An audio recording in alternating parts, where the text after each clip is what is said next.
Good morning, friends. I am your mentor Rakesh Seth for the micro class on the topic of employee retention strategies to ensure minimal attrition as an HR in an organization. I agree that every company strives to hold on to its people's assets for the longest time.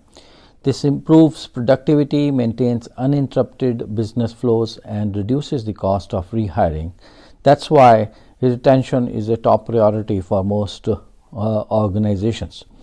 But in a competitive hiring climate, employee retention can often be a challenge.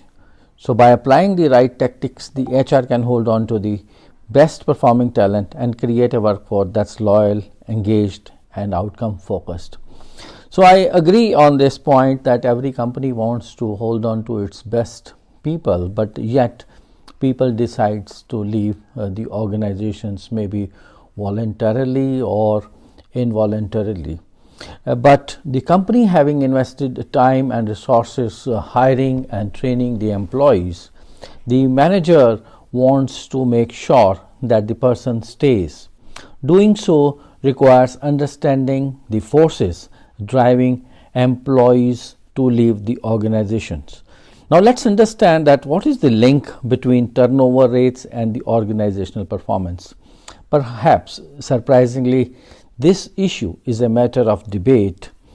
Although it would seem obvious that firing an incompetent employee would be a positive, the problem is that what might be a positive in individual cases becomes a negative when the employer repeatedly loses employees.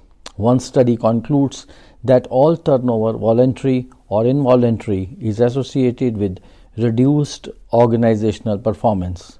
The researchers say organizations must recognize that when turnover rates rise, their workforce and financial performance are at risk.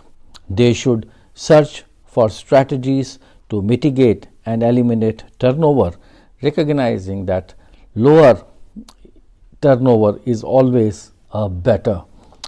In order to understand that what strategies we should deploy for retaining people, let's try and understand some of the reasons as to why people leave.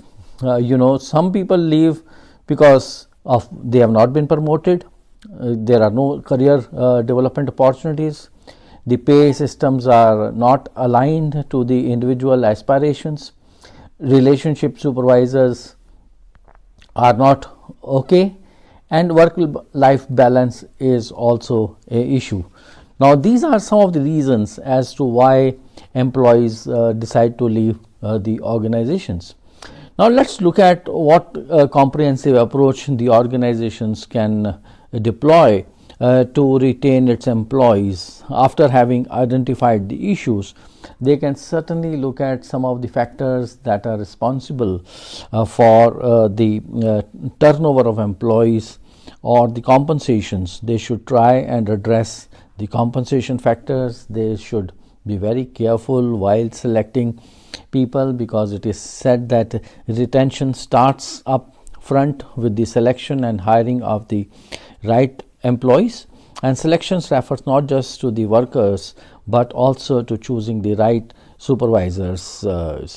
And professional growth, professionals who feel their company cares about their development and progress are much more likely to stay with the organizations, and organizations should periodically discuss with employees their career preferences and prospects and help them lay out career plans for them. Meaningful work and ownership goals are also equally important. People can't do their jobs if they don't know what to do or what their goals are. Therefore, retaining employees requires making it clear what your expectations are regarding their performance and what their responsibilities are. Another point is of promoting workplace life balance. In one survey conducted by Robert Half and Career Builder, workers identified flexible work arrangements and telecommuting as the two most benefits that would encourage them to choose one job or the another. Another point is use high performance work systems. High performance HR practices reduce employee turnover. This is what has been observed.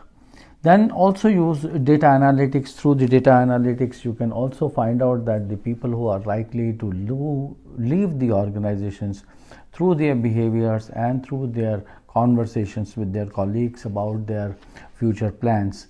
Another one which you can use is the making counter offers. Of course, the house is divided on this point. Some feel that if a very good employee is leaving, company should make a counter offers, but other feels that if you make a counter offers to one person, it affects the morale of the other people. So therefore, a counter offers is as a strategy for retaining people.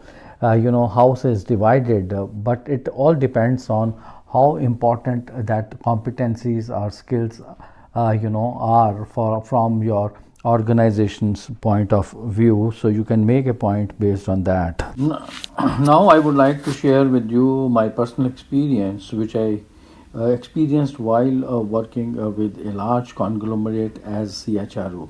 The company had an issue of entry level executives retention. The company used to hire graduate engineer trainees from well known engineering colleges, but these trainees tend to leave during the first year of their joining. The trend continued for some time. Then we did a small survey in order to understand what young engineers look for in addition to quality engagement.